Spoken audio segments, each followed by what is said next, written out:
Russia says it will be forced to take retaliatory steps after its neighbour Finland said it would apply for NATO membership without delay.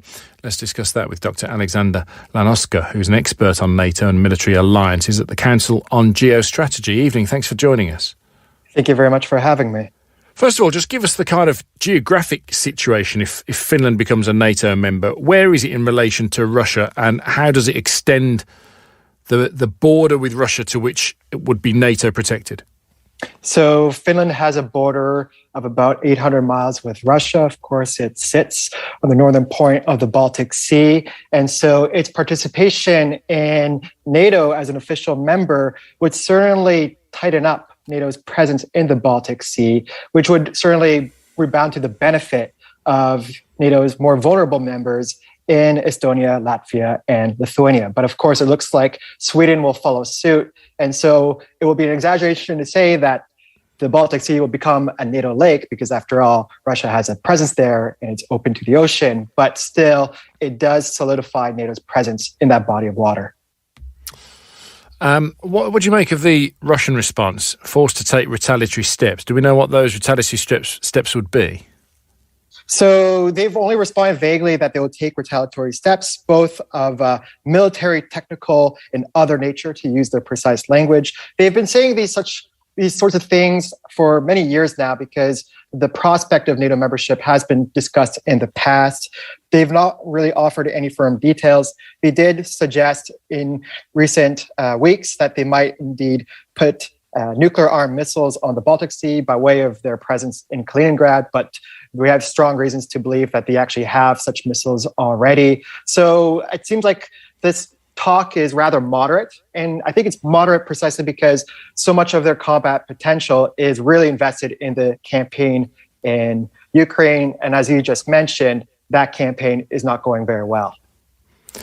No. I mean, actually, if you look at what's been said recently this week out of Russia, they've described the invasion of Ukraine as a mission to limit the reach of NATO. Actually, it's had the opposite effect, because now two neighbours, Finland and Sweden, now want to join NATO even more quickly than they did before.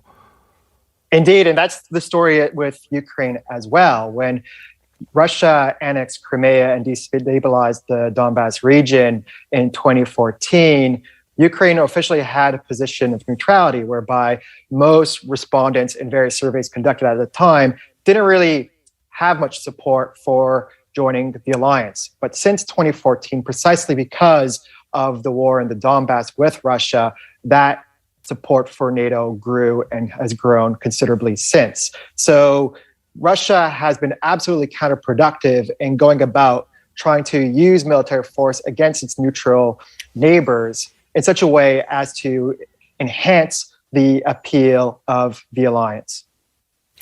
What is it was an interesting quote I read earlier. Let me just try and find it for you, but from Russia saying that, here we go, Finland's accession to NATO will cause serious damage to bilateral Russian-Finnish relations. But to what extent do those relations even exist?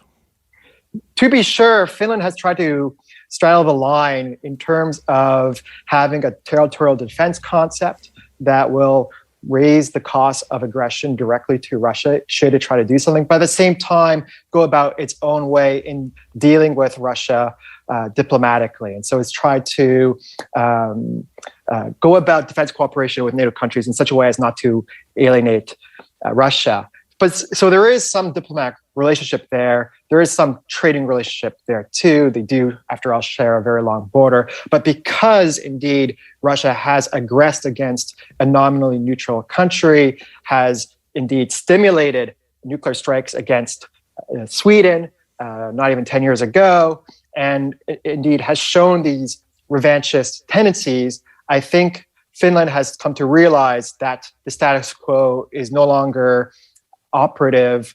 It has to reach out to its partners within NATO, because after all, Finland is a partner of NATO, to augment that relationship in order to ascertain greater security guarantees in view of the Russian threat.